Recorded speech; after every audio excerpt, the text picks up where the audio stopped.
ऐसे भगवान को जो सारे दुखों को दूर करते हैं, उनको राधा सहित कृष्ण को नमस्कार करते हैं। शुकदेव भगवान को प्रणाम करते हैं। 88,000 संत बैठे हैं। नैमिषारण्य में सूत जी आए। शौनक आदि ऋषियों ने कहा, गुरुदेव हमें कथा सुनाइए, ऐसी कथा सुनाइए कि भक्ति ज्ञान विरागाप्तो विवेको वर्धते महान, माया मोह निराशश्च वैष्णवैः क्रियते कथम। हमें ऐसी कथा सुनाइए कि भक्ति बढ़े, ज्ञान बढ़े, वैराग्य बढ़े। ठीक है, हमें ऐसी कथा सुनाइए कृष्ण प्राप्ति कर्म शाश्वत, कृष्ण की प्राप्ति हो जाए, ऐसी कथा सुनाइए। सूत जी ने कहा, ठीक है, हम आपको ऐसी कथा सुनाते हैं। सूत जी ने कहा, शौनक आदि ऋषियों सुनो, ये जो कथा आप सुनना चाहते हो, ये देवताओं को भी बड़ी दुर्लभ है। एक बार देवताओं के राजा स्वर्ग से आ गए। देवताओं के राजा कौन है? इंद्र। इंद्र आए, शुकदेव जी कथा सुना रहे थे परीक्षित जी को। शुकदेव जी से कहा कि आप ये परीक्षित जी को स्वर्ग का अमृत पिला दो और ये कथा का अमृत आप हमें दे दो। शुकदेव जी ने कहा, ना, क्वा सुधा क्वा कथा लोके क्वा कांचा क्वा मणिर्महान। कहाँ कांच का टुकड़ा, कहाँ मणि, हम आपको नहीं दे सकते भागवत जी।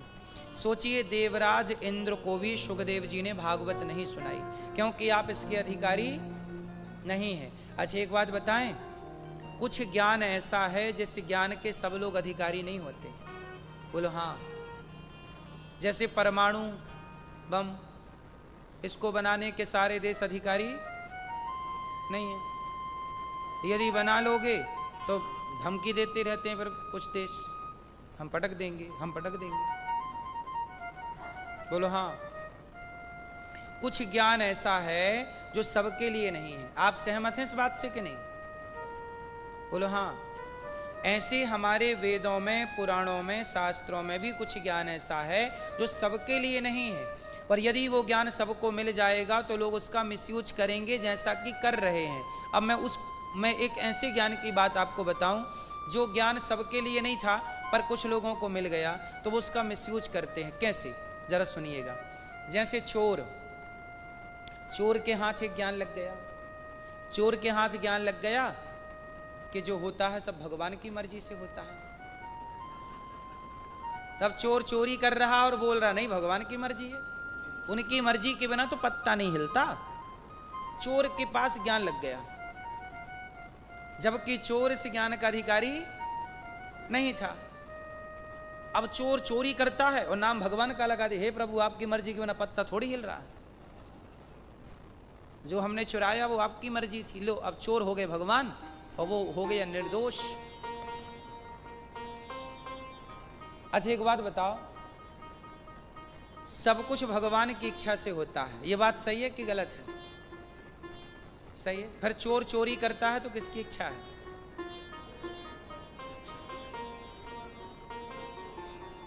फंस गए ना? इसका मतलब ये था कि ये ज्ञान चोर के लिए था ही नहीं, चोर इस ज्ञान का अधिकारी नहीं है। अच्छा एक बात बताओ, जो व्यक्ति ये जान लेगा कि सब ईश्वर की मर्जी से हो रहा है, पहले तो ये बताओ कि जो ये ज्ञान को धारण करने की काबिलियत रखेगा, पहले तो ये बताओ क्या वो ये ज्ञान पाके चोरी करेगा? जो ये जानता है कि सब ईश्वर की मर्जी है, सब ईश्वर की मर्जी से चल रहा, पत्ता भी नहीं हिल रहा ईश्वर की मर्जी के बिना, तो फिर ऐसी विचारधारा वाला व्यक्ति चोरी करेगा, बलात्कार करेगा, गलत काम करेगा? बोलो नहीं। ये ज्ञान किसके लिए था? ऋषि मुनियों के लिए, साधकों के लिए, भक्तों के लिए। पर चोर के हाथ लग गया।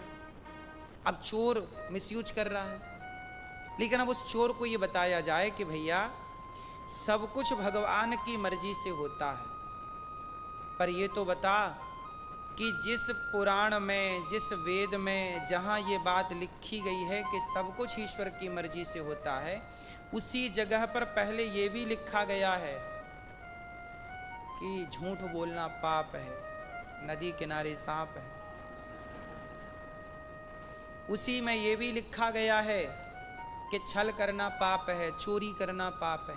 हमारे पुराणों में चोरी करने को पाप कहा गया है। क्या कहा गया है? अब चोर ने एक बात तो समझ ली कि सब भगवान की मर्जी से, लेकिन उसके पहले वाला जो ज्ञान था कि चोरी करना पाप है, गलत करना पाप है। वो ज्ञान उसने नहीं पाया, या पाया भी, उसे पता भी है कि चोरी मैं कर रहा हूँ गलत है, पर फिर भी वो मानने को तैयार नहीं है। अच्छा, यहाँ पर थोड़ा सा प्रकाश डालने की जरूरत है कि सब कुछ ईश्वर की मर्जी से हो रहा है। हाँ, ये बात सत्य है कि सब कुछ ईश्वर की मर्जी से होता है। हानि लाभ, जीवन मरण, यश अपयश, विधि हाथ, सब कुछ ईश्वर की मर्जी है। तो फिर चोर चोरी कर रहा है तो इसमें ईश्वर की मर्जी।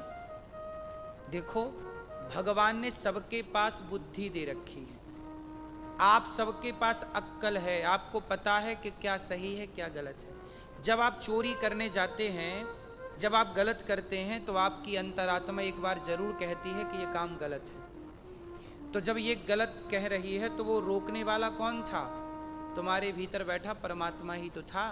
उसकी मर्जी के बिना पत्ता नहीं हिलता, तो उसी की मर्जी तो है कि तुम चोरी ना करो। वो रोक तो रहा भीतर बैठे, पर तुम उसकी बात सुन के अनसुनी कर देते हो, तब दंड के अधिकारी बन जाते हो। इसका मतलब ये है कि फिर पाप किया है तो दंड आप भोगेंगे, इसमें ईश्वर का कोई दोष नहीं, क्योंकि आपको ईश्वर ने समझ दे रखी है, आपको पता है कि क्या सही है क्या गलत। हम आपसे कहें कि कुएं में कूद जाओ, आप नहीं कूदेंगे।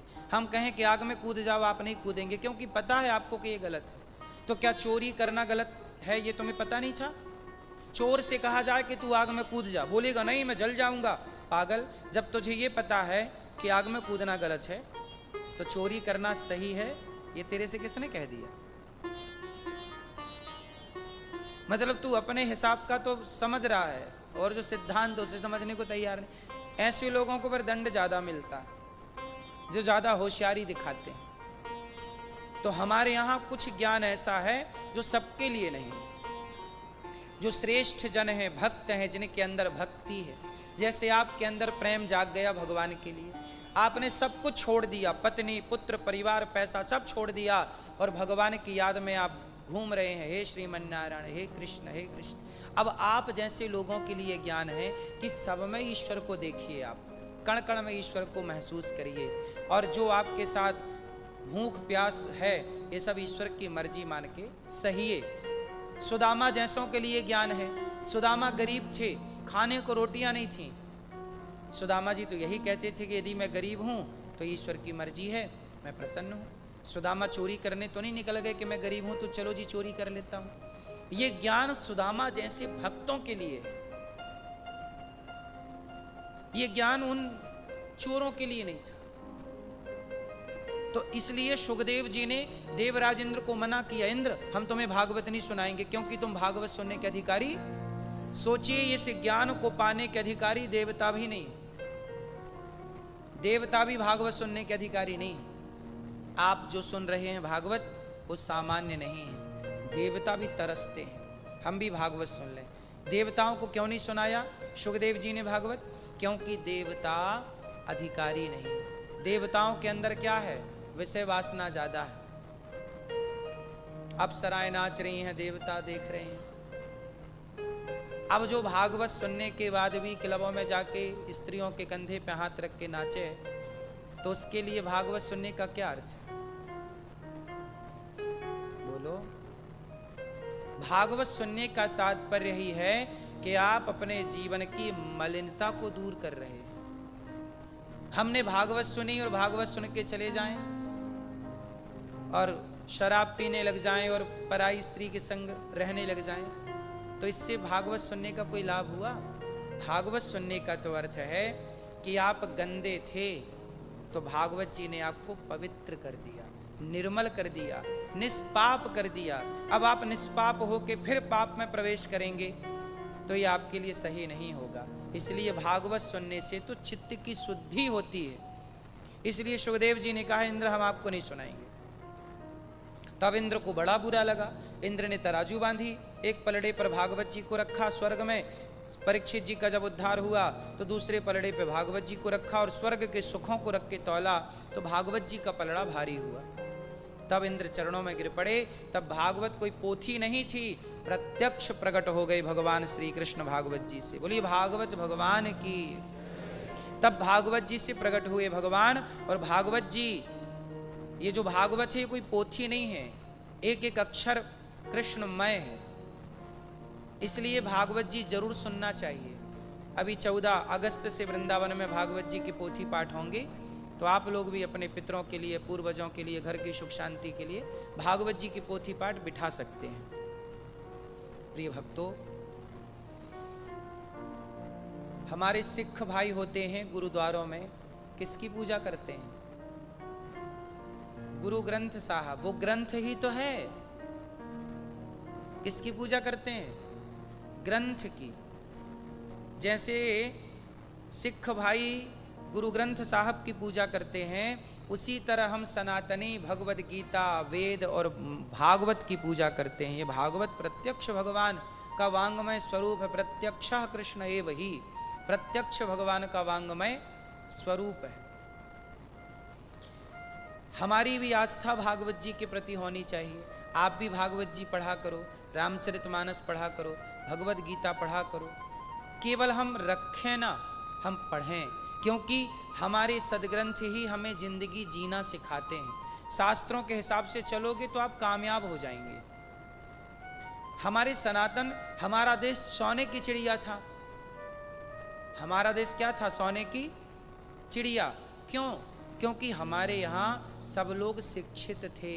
दुनिया जब पढ़ना नहीं जानती थी, तब भारत की स्त्रियां हों या पुरुष हों, खूब पढ़े लिखे थे।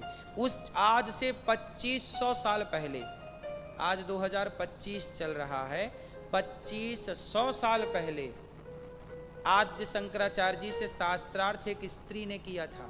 नाम था मंडन मिश्र की पत्नी भारती। अब सोचिए, आद्य शंकराचार्य जी से जब शास्त्रार्थ कर रही हैं, तो वो महिला अनपढ़ तो ना रही होगी। इसका मतलब ये है कि हमारे भारत की शिक्षा का लेवल ये था कि उस कोटि का लेवल, उस कोटि की शिक्षा अब नहीं है किसी देश में या किसी जगह। तो हमारे यहाँ शिक्षा थी, तब ना हम विश्वगुरु थे। अब हुआ क्या कि हम लोगों ने पढ़ना ही छोड़ दिया। अब आपके बच्चे गीता नहीं पढ़ेंगे तो विश्वगुरु की श्रेणी में कैसे ये देश पहुंचेगा? हमारे यहाँ तो घर घर ज्ञान था ना। हम कोई ज्ञान की भीख थोड़ी मांगते थे किसी भैया थोड़ा ज्ञान दे दो। हमारे यहाँ नेचुरल खून में ज्ञान था, हमारे ब्लड में ज्ञान था। बोलो हाँ। हमारे यहाँ सब लोग पढ़े लिखे थे। हमारे यहाँ पहले अनपढ़ लोग भी रामायण पढ़ना जानते थे। रामचरितमानस की चौपाइयाँ वो बात करते थे, तो वो रामचरितमानस की चौपाइयाँ कह कह के बात करते। देखो ये लिखा, देखो झूठ बोलना पाप है, लिखा नहीं असत्य समपातक गुंजा, बोलते थे। गीता का श्लोक बोलते थे, वेद की श्रुति बोलते थे। अब हम लोगों को एक भी श्लोक याद नहीं है गीता का। हम लोगों ने अपनी संस्कृति छोड़ दी।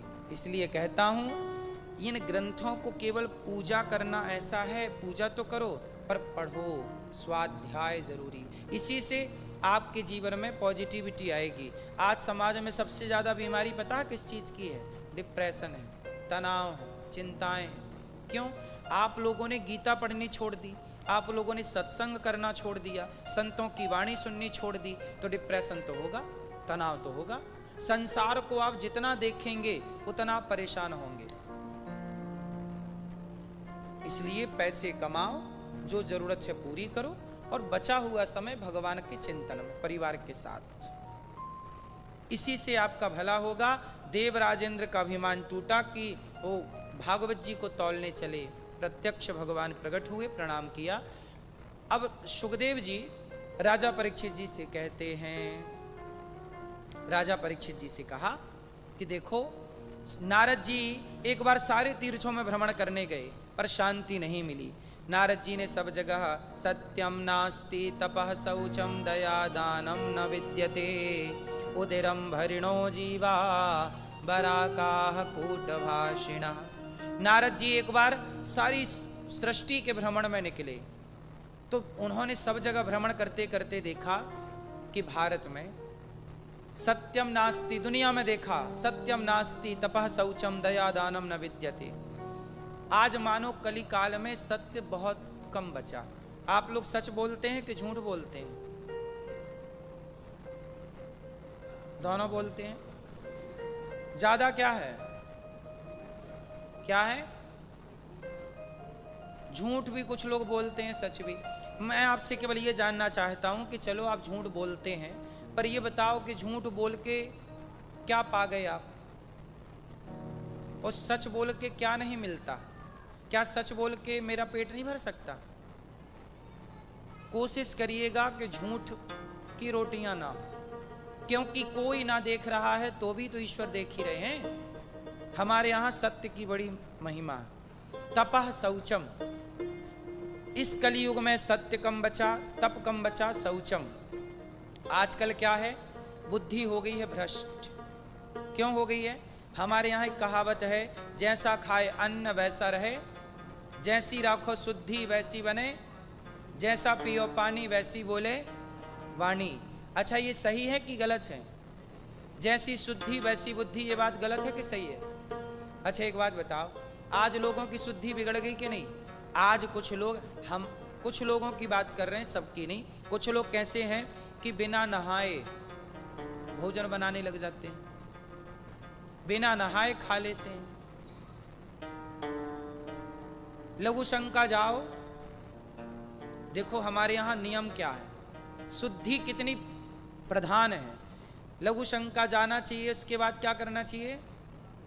4 कुल्ला और पांव और हाथ धुलना चाहिए। यदि आप लघु शंका गए हैं तो 4 कुल्ला करिए, हाथ धुलिए, तब जाके आपको शुद्धि होगी। और शौच करने गए हैं तो शौच के बाद स्नान करना चाहिए। पूरा कर चुके हैं तो अर्ध स्नान करिए। कपड़े जो पहन के शौच करने गए थे वो चेंज करिए। यदि आपने, अब होता क्या है, लोग शौच करके आते हैं और उसी कपड़ों में घूमते रहते हैं, वही रसोई में घुस जाएंगे, खा पी लेंगे। इससे क्या होगा? अशुद्धि। आपको ध्यान रखना चाहिए, शरीर कितना भी साफ सुथरा कर लो सेंट पेंट डाल के, लेकिन शुद्धि किसकी चाहिए? मन की। अच्छा एक बात बताओ, जहां गंदगी होती है वहां मक्खी मच्छर अपने से आ जाते हैं कि मक्खी को फोन लगा के बुलाना पड़ता है? हाँ मक्खी आ जाओ, हाँ मच्छर भाई साहब आओ, यहाँ गंदगी है। जहां गंदगी होती है मच्छर मक्खी वहां अपने से अपने आप आ जाते हैं। बोलो हाँ कि ना? उसी तरह जहां विचारों की गंदगी होती है, जैसे आप बिना नहाए घूम रहे हैं, धीरे धीरे क्या होगा, आपके विचार में गंदगी आएगी और वो गंदे विचार हो जाएंगे। कैसे गंदे विचार किसे कहते हैं? जैसे यदि आप शुद्धि से रहते हो तो आपके विचार शुद्ध रहेंगे। आपके सामने कोई भी स्त्री चली जाए आ जाए, आपका मन कभी उस स्त्री की तरफ जा नहीं सकता यदि विचार शुद्ध हैं तो। पर जब आप गंदगी से रहेंगे, बिना नहाए, आप लघु शंका गए, पानी नहीं, कुल्ला नहीं किया, शौच गए और नहाए नहीं, तो धीरे धीरे वो फैक्ट कहाँ पड़ेगा? विचारों पर। और विचार ऐसे गंदे होंगे कि फिर आप किसी भी स्त्री को देखेंगे तो आपका मन उस स्त्री की तरफ चला जाएगा, जो कि आपके मन को उस स्त्री की तरफ ले जाके नाश कर देगा। खेल किसका है? पूरा खेल इस मन का है। जिसका मन जितना साफ वो व्यक्ति उतना सुखी, जिसके मन में जितनी मलिनता वो व्यक्ति उतना दुखी। अच्छा ये बताओ, पाप कौन कराता है? शरीर की मन। शरीर तो वहीं जाएगा ना जहां मन ले जाएगा। शरीर तो बैठा है और मन कहता है उस तरफ। अब देखो ना, आप देख रहे हैं यहां, लेकिन मन कहता नहीं वहां देखो। बोलो हाँ। मोबाइल पे तो भगवान का भी चित्र है, मोबाइल पे तो भगवान की भी कथा है, लेकिन मन कहता नहीं ये नहीं, थोड़ा मुन्नी बदनाम देखो। तो ये कौन ले जा रहा है आपको? खेल किसका है? शीला की जवानी कौन दिखा रहा है? हैं? पूरा खेल मन का है। आप अपने मन से कीर्तन भी तो कर सकते हैं।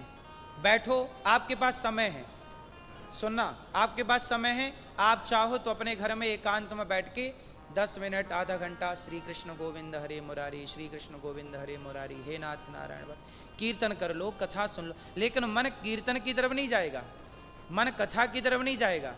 मन हमेशा गलत जगह जाता है। आपने नोट किया अपने मन के बारे में? ये क्यों? आपका मन कीर्तन में भी तो जा सकता है, सत्संग में भी तो जा सकता है, 2 घंटे बैठ के कीर्तन क्यों नहीं करता मन? चलो ध्यान करते हैं भगवान का, चिंतन करते हैं भगवान का, मन उस तरफ क्यों नहीं जाता? मन हमेशा उस गलत तरफ ही क्यों जाता? क्योंकि आपके मन को आपने आजाद कर दिया है, वो गलत चला गया। अब जल्दी से उसे सुधारो। यदि बीमारी हो गई है तो इलाज भी है, मन का भी इलाज होता है। धीरे धीरे क्या होगा, मन इतना रोगी हो जाएगा कि वो मन आपको डिप्रेशन में ले जाएगा। ये डिप्रेशन क्या है? मन की ही तो बीमारी है। बोलो, ये तनाव क्या है? चिंता क्या है? ये किसका रोग है? शरीर का रोग नहीं है चिंता। चिंता किसका रोग है? मन का। इसलिए जैसे आप मेडिसिन देके शरीर को स्वस्थ रखते हैं, ऐसे सत्संग के द्वारा, संस्कारों के द्वारा मन को भी स्वस्थ रखा जा सकता है। जिन संतों का मन स्वस्थ है वो उस पेड़ की छांव में भी ऐसे सुखी हैं कि कोई महलों में भी ऐसे सुखी ना होगा। यही तो मन स्वस्थ है। हमारा मन स्वस्थ है तो हम नमक रोटी में खुश हैं, और हमारा मन स्वस्थ नहीं है तो हम 56 भोग में भी परेशान हैं। बोलो हाँ। हमारा मन स्वस्थ है तो हम अपनी पत्नी में बहुत खुश हैं, और हमारा मन अस्वस्थ बीमार है तो पड़ोसन को देख रहा है आदमी, ताकते रहते तुझको सांझ सवेरे। हाँ या ना?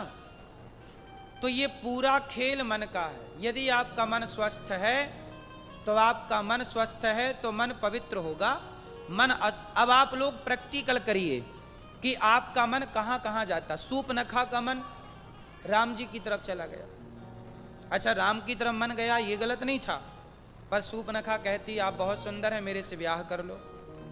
राम जी मना कर रहे, चलो आपने ये भी कह दिया कि मेरे से विवाह कर लो, चलो ये भी गलत नहीं था, क्योंकि राम को पाना कौन नहीं चाहता।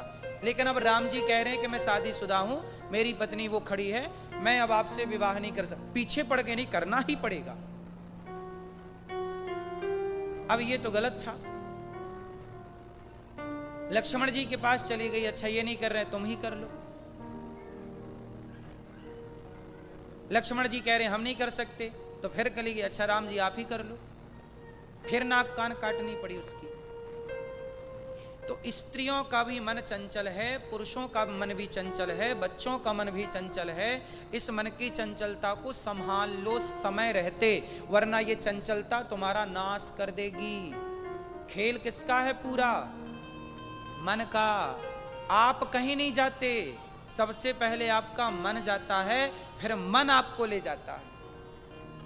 और आप मन के इशारों पर ऐसे नाचते हैं कि मन आपको अपना गुलाम बना लेता है, और वो आपका फिर। अच्छा बताओ, सीता मैया को चुराने सीता मैया के पास पहले रावण गया कि रावण का मन गया? पहले तो रावण ने मन पे प्लानिंग की ना, मन से योजना बनाई, मारीच को लाया, मामा को और स्वाने का मृग बनाया, और साधु रूप बनाया, और पुष्पक विमान की। ये पूरी प्लानिंग मन से ही तो हुई। पहले मन बनाया, फिर उसे धरा पे उतारा, और उसके मन ने क्या किया? पूरी लंका जलवा दी। अच्छे खासे हंसते खेलते घर में आग लगवा ली। गलती एक करता है, दंड सबको मिलता है। हाँ या ना? इसलिए अपने मन पे कंट्रोल। और ये कैसे आएगा? सत्संग से। जैसे शरीर की बीमारी का इलाज दवाइयों से, मेडिसिन से होता है, डॉक्टर करता है, ऐसे मन का रोग सदगुरु भगवान की कृपा से गुरु लोग, गुरुजन आपको कथा सुना के सत्संग में जब आप आते हैं, 3 घंटे आप कथा सुनते हैं, तो आपके मन के रोग दूर हो जाते हैं और मन बिल्कुल स्वस्थ हो जाता है। और मन स्वस्थ हो जाए तो समझ लो, जब पराई स्त्री में तुम्हें माता का दर्शन होने लग जाए, पराई स्त्री में तुमसे उम्र में बड़ी है माता दिखने लग जाए, बराबर में बहन दिखने लग जाए, और छोटी बच्ची में तुम्हें अपनी बेटी का दर्शन होने लग जाए, समझ लो कि मन आपका बिल्कुल स्वस्थ है और ठीक है। और मन में यदि कुछ और दिख रहा है मतलब मन में खराबी। आप स्त्रियों में भी यदि आपसे उम्र में बड़ा पुरुष है, उसे आप पिता देख रही हो कि पिता रूप है, तो पिता देख रही हो तो आपका मन सही है। बराबर के पुरुष को भाई देख रही हो तो आपका मन सही है। छोटे को आप पुत्र मान रही हो तो आपका मन सही है। और आपने यदि 3 के अतिरिक्त कहीं और आपकी विचारधारा गई कुछ और दृष्टि से देखा, समझ लो कि आपके मन में खोट है, आपका मन रोगी हो चुका है। सत्संग करके जल्दी से उसे ठीक किया जाए, वरना मन आपके प्राण ले लेगा, नाश कर देगा। जैसे रावण, जैसे दुर्योधन का मन अपनी सगी भाभी में चला गया। द्रौपदी बहुत सुंदर थी, पता है आपको? द्रौपदी कैसी हैं? बहुत सुंदर। अच्छा, द्रौपदी का रिश्ते में क्या लगा? दुर्योधन देवर। क्या लगा? देवर। और द्रौपदी क्या लगी? भाभी। तो भाभी हमारे सनातन में क्या होती है? माँ। तो एक्चुअली दुर्योधन की माँ हो गई ना द्रौपदी?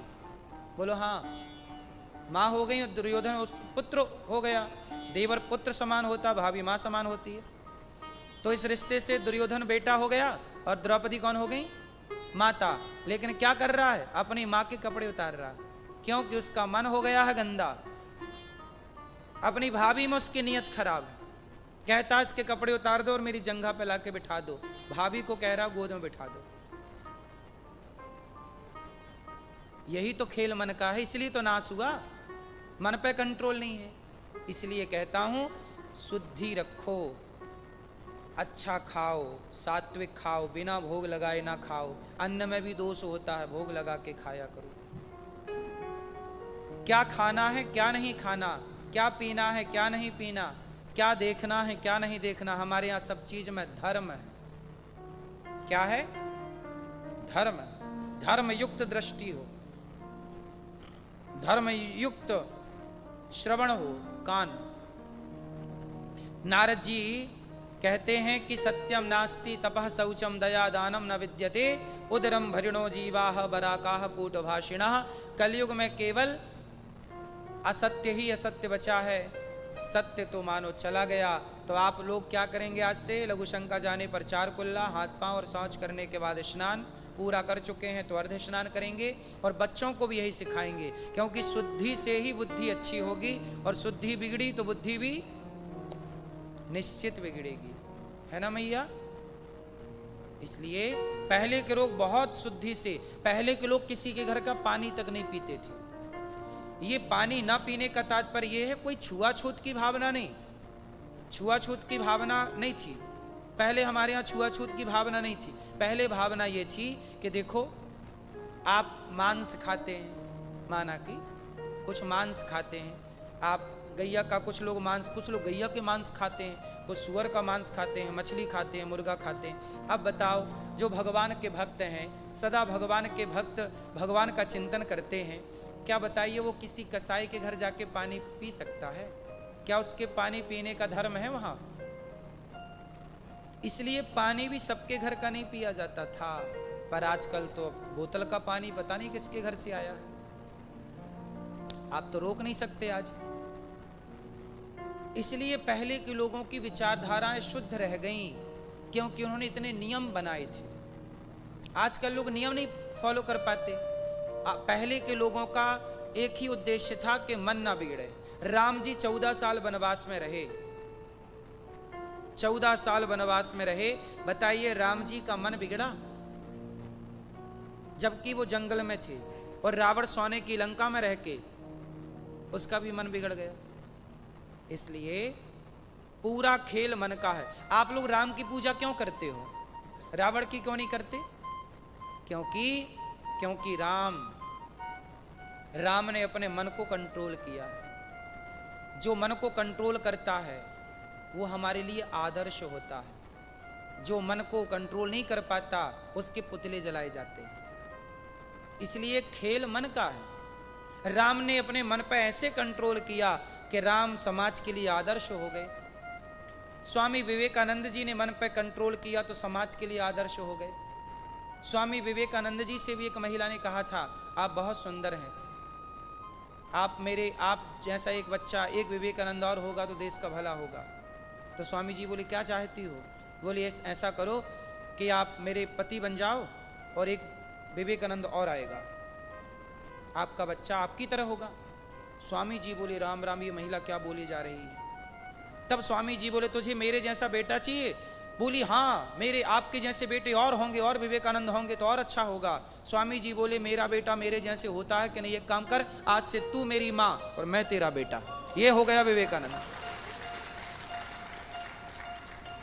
आज से तू मेरी माँ और मैं तेरा, ले, तुरंत मिल गया बेटा विवेकानंद जैसा। और मेरे से बेटा चाहिए तो पता नहीं कब आता, आता भी कि नहीं आता, इसलिए चक्कर में ना पड़, मैं तेरा बेटा। ये चरित्र है। ये देखो स्वामी जी का क्या है, ये चरित्र, कि हमारे भारत का पुरुष, कोई स्त्री कहती भी है कि आओ, लेकिन पुरुष उस स्त्री की तरफ उसके बुलाने पे नहीं जाता, क्योंकि वो जानता है कि चरित्र की वैल्यू क्या है।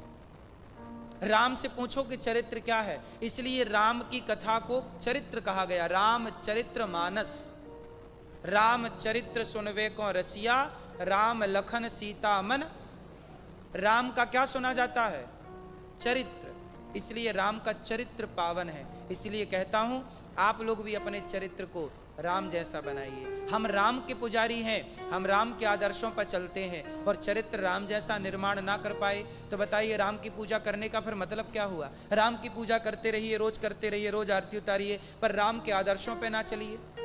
आप पूजा राम की कर रहे हैं, परंतु आप राम के आदर्शों पे नहीं चल रहे हैं। किसी भी स्त्री को देख के आप गलत भाव रखते हैं, तो ये कैसे पूजा का फल है? इसलिए राम मतलब आदर्श, हमारे राम यहां होने चाहिए। राम उस मार्ग पे चलना नहीं। हमारे राम ने गलत नहीं किया, हम नहीं गलत करेंगे। हमारे लक्ष्मण जी ने गलत नहीं किया, हम गलत नहीं करेंगे। हमारी सीता मैया ने गलत नहीं किया, हम गलत नहीं कर सकते।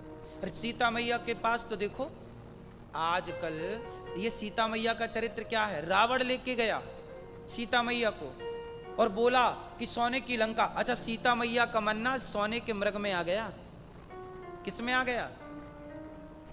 तो रावण इसी का फायदा उठाया कि ये स्त्री तो सोने की लोभी है, इसे सोना दिया जाएगा तो ये मेरे वश में हो जाएगी, क्योंकि ये तो सोने के मृग में लोभित हो गई, मोहित हो गई ना।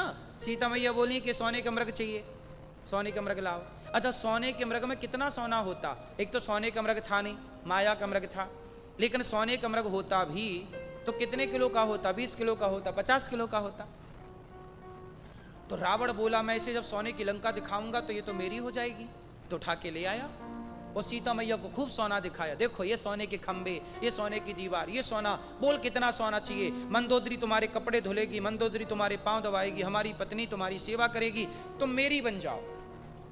बताओ क्या सीता मैया ने उस रावण के ऑफर को स्वीकार किया? बोलो। और आजकल कुछ स्त्रियां अपने पति को ड्रम में पैक कर देती हैं और टपोरी के संग घूमती रहती हैं।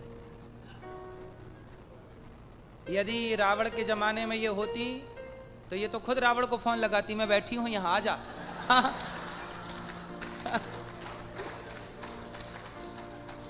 बोलो हाँ। सोचो आज के युग में यदि रावण होता तो क्या उसे चुराना पड़ता? भीड़ लगी रहती उसकी लंका में, हमें चुरा लो, हमें चुरा लो, हमें चुरा लो, हम आ गई। लेकिन धन्य है माता सीता, ये समाज के लिए प्रेरणा है, सीख है स्त्रियों के लिए कि पति कैसा भी हो। उस समय राम जी के पास धन नहीं था। आज की कुछ स्त्रियां कैसी होती हैं, कुछ जो अपने पति को छोड़ देती हैं कि जी हमारे पति के पास पैसा नहीं, अब हम क्या करेंगी। राम के पास तो राज्य सत्ता आने वाली थी, अयोध्या के राजा बनने वाले थे राम, लेकिन उसी क्षण कैकेयी माँ ने कहा कि आपको वनवास जाना पड़ेगा। सारी सत्ता हाथ से चली गई और राम को दर दर की ठोकर खानी पड़ी जंगल में। अच्छा बताइए, राम जी के पास खाने को रोटियां थी 14 साल, पहनने को ठीक से कपड़े थे, लेकिन ऐसी परिस्थिति में पत्नी ने साथ दिया। और इतनी गरीबी राम के जीवन में कि खाने को रोटी नहीं, पहनने को कपड़े नहीं और रहने को छत नहीं। कंदराव में कहीं झोपड़ी मिल गई तो मिल गई, वरना कंदराव में रहना पड़ता। आज जरा आप लोग जंगल में एक महीना, एक हफ्ता रह के देख लो क्या स्थिति होती है। किसी भी जंगल में रह लो, जंगल में रहना सबसे कठिन है, जहां माचिस तक ना हो आग लगाने की। सोचिए, राम के पास तो आग लगाने के लिए माचिस तक नहीं थी, जूते नहीं थे, जंगल में वीरान धरती है, कांटे कंकड़ से भरी हुई, सांप बिच्छी से भरी हुई। लेकिन उसमें राम जी ने 14 साल गुजारे। वो सीता मैया वहां रह गईं, और जब सीता मैया ने सोने की लंका देखी तो सोने की लंका को देखा तक नहीं। हे रावण, तू जुगनू है, तो सूर्य के आगे जैसे जुगनू नहीं टिक पाता, ऐसे रावण तू राम के आगे ना टिक पाएगा।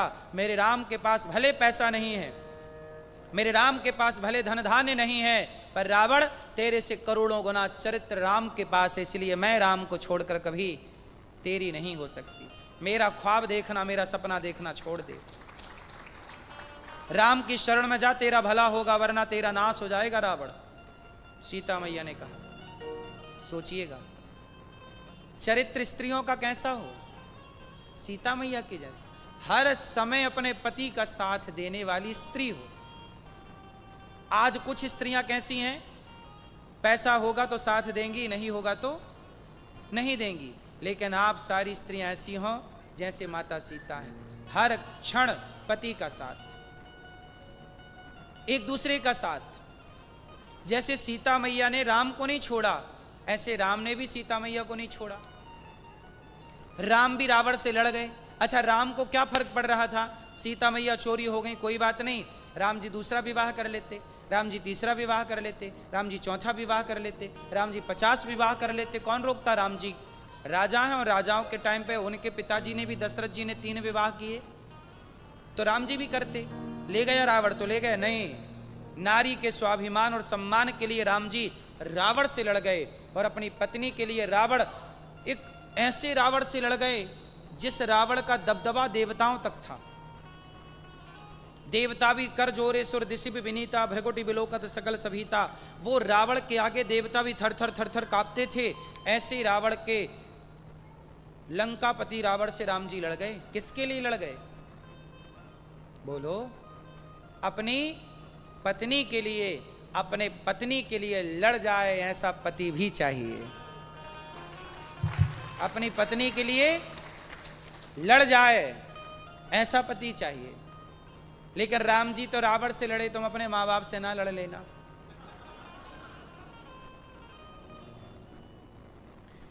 तो राम जी जैसा चरित्र और सीता मैया जैसा चरित्र भला कहां होगा, कैसे लाओगे ऐसा चरित्र। इसलिए कहते हैं हम राम के उपासक हैं तो राम के आदर्शों पर चलें और मन को कंट्रोल रखें। अब नारद जी महाराज, अच्छा पूरा खेल किसका है, मन का।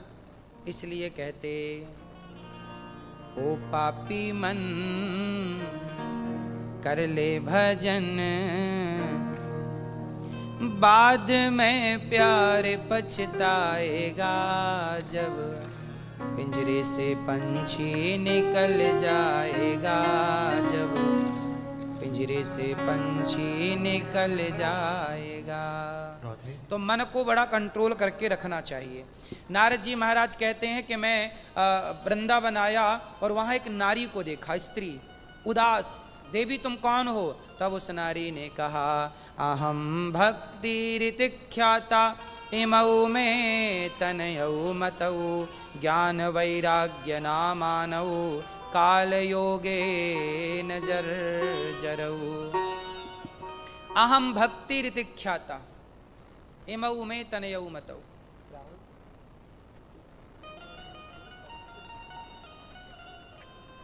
अहम भक्ति ऋतिख्याता, अहम भक्ति। नारद जी ने कहा, देवी आप कौन हैं? बोले मेरा नाम भक्ति। कौन हो आप? उत्पन्ना द्रवणे साहम वृद्धिम कर्नाटके गता, क्वचित क्वचिन महाराष्ट्रे गुर्जरे जीर्णताम गता। भक्ति महारानी उत्पन्न कहाँ हुई?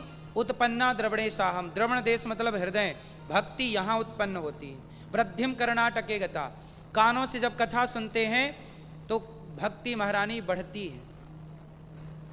क्वचित क्वचिन महाराष्ट्रे, महाराष्ट्र में कहीं कहीं, महाराष्ट्र मतलब इस शरीर से कोई भक्ति करता है, कोई भक्ति नहीं करता। गुर्जरे जीर्णताम गता, भजन के बिना तो भक्ति बूढ़ी हो गई, गुजर गई रातें भजन के बिना, भक्ति महारानी हो गई बूढ़ी। तब नारद जी ने कहा कि भक्ति कहाँ कहाँ गई? भक्ति सारे दुनिया में भ्रमण की, उत्पन्ना द्रवणेशाहम वृद्धिम कर्णाटक के कथा क्वचित क्वचिन, सब जगह गई, पर ना पश्यम कुत्र में शर्मा मनः संतोष कार्यक्रम, मुझे कहीं भी शांति नहीं मिली। भक्ति महारानी बोली, जब मैं वृंदावन गई तो वृंदावन में मुझे अपार शांति का अनुभव हुआ। भक्ति महारानी तो वृंदावन में जवान हो गई, पर भक्ति के 2 बेटे हैं। भक्ति के कितने बेटे हैं? कौन कौन से? ज्ञान और वैराग्य। भक्ति तो जवान हो गई, पर ज्ञान वैराग्य बूढ़े के बूढ़े रहे, ये जवान नहीं हो पाए। तब क्या हुआ? भक्ति महारानी ने नारद जी से कहा, महाराज मेरे पुत्रों का दुख दूर करो। तब नारद जी ने वेद वेदांत घोषिष्ठा गीता पाठिर मुहुर्मुहु, गीता सुनाई, वेद पुराण सुनाए, पर भक्ति का दुख दूर नहीं हुआ। तब नारद जी से भगवान सूर्य ने कहा कि भागवत सुनवाओ। सोचिए, भक्ति ज्ञान वैराग्य को भी भागवत सुनवानी पड़ी। जब भागवत सुनवाई गई तब भक्ति का ज्ञान वैराग्य, भक्ति का सारा दुख दूर हुआ और भक्ति महारानी प्रसन्न हुई। भागवत सुनी तो भागवत चल रही थी, सदा सेव्या श्रीमद् भागवती कथा, यस्याः श्रवण मात्रेण हरिश्चित्तम समाश्रयेत्। भागवत सदा सुनना चाहिए, सदा सेव्या, भागवत सदा सुनो। अच्छा, भक्ति महारानी ने सुन करके सारा दुख दूर कर लिया, ज्ञान वैराग्य का दुख दूर हो गया। भक्ति महारानी बोली, मैं कहाँ बैठूं, कहाँ जाओ? भक्तों के हृदय में जाके बैठ जाओ। भक्ति का दुख दूर कैसे हुआ? भागवत सुन के। इसलिए आपका भी दुख दूर होगा भागवत सुन के। नारद जी ने सनकादियों से कहा कि क्या कोई पापी व्यक्ति भागवत सुने तो दुख दूर होगा? बोले हाँ, कितना भी बड़ा पापी क्यों ना हो, वो भागवत सुनेगा तो दुख दूर होगा। क्या किसी पापी का दुख दूर हुआ? बोले हाँ। तुंगभद्रा नदी के तट पर एक गांव था, उत्तम पुरुष का नाम था। वहाँ एक पंडित जी रहते थे। ये कथा बहुत ध्यान से सुनने की है, ध्यान से सुनिएगा। ये कथा हमारी और आपकी है, कथाएं हमारी और आपकी ही होती हैं। एक पंडित जी थे, आत्मदेव उनका नाम था। आत्मदेवः पुरे तस्मिन् सर्ववेद विशारदः। आत्मदेव नाम के एक ब्राह्मण थे, बड़े ज्ञानी, पर उनके पास ना एक चीज की कमी थी, बेटा नहीं था, पुत्र नहीं था। जिसके बेटा नहीं होता वो बेचारे बड़े परेशान होते हैं कि हमारे बेटा नहीं है, बेटा नहीं है, बेटा नहीं। अच्छा, बेटा होना चाहिए, भगवान करें सबके खूब बेटे हों, 10-10, 20-20 बेटे हों। एक बात बताओ, किसी के बेटा होता है, किसी के नहीं होता? क्यों नहीं होता? किसी के बेटा क्यों नहीं होता? जब सबके हो रहे हैं तो सबके होने चाहिए। ये ईश्वर की क्या लीला है कि किसी को होता है और किसी को नहीं होता। डॉक्टर मना कर देता है कि आपको बच्चा नहीं हो सकता। क्यों? आपको इसका कारण बताऊं। कहते ना, ईश्वर की मर्जी के बिना पत्ता नहीं हिलता। यदि बेटा नहीं हो रहा है और हो रहा है, ये दोनों ईश्वर की मर्जी है। तो एक स्त्री मेरे से पूछी कि गुरुजी बेटा नहीं हो रहा है, डॉक्टर ने मना कर दिया है, तो मैंने कौन सा पाप किया है कि मुझे पुत्र नहीं हो रहा? मैंने कहा, बहन पाप नहीं किया तुमने पाप नहीं किए, तो फिर क्यों नहीं हो रहा मेरे बच्चा? तब मैंने उसे समझाया कि देखो, पुत्र जब आता है तो माँ बाप का ऋण चुकाने आता है। किसके लिए आता है? जिसके ऊपर ऋण था उसको तो बच्चा हो गया ऋण चुकाने के लिए, तुम्हारा ऋण तुम्हारा बच्चा चुकाएगा। पर जिसके सिर पर ऋण था ही नहीं, ईश्वर ने उसे बच्चा नहीं दिया कि भाई तुम्हारे ऊपर कोई ऋण है ही नहीं, तुम्हें क्यों झंझट में डाले। अब लोग कहते हैं कि बेटा नहीं होगा तो महाराज जी हमारा उद्धार कैसे होगा?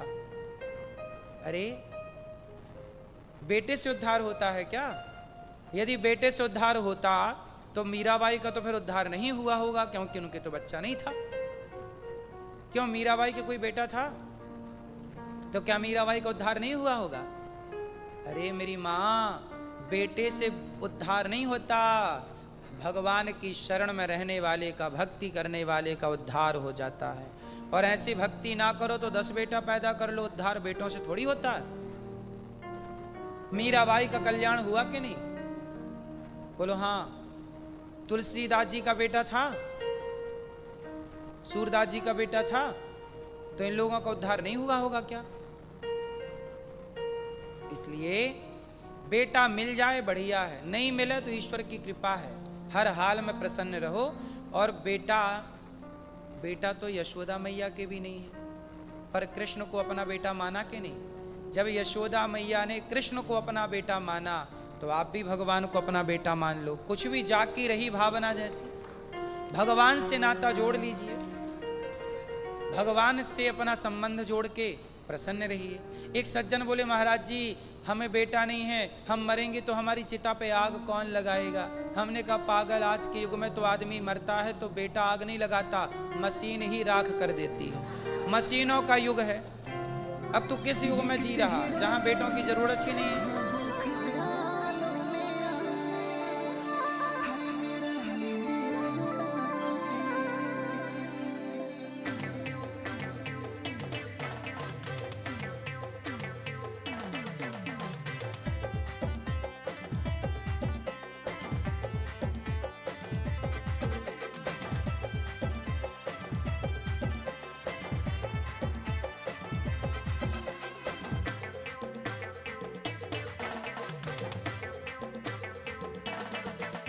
The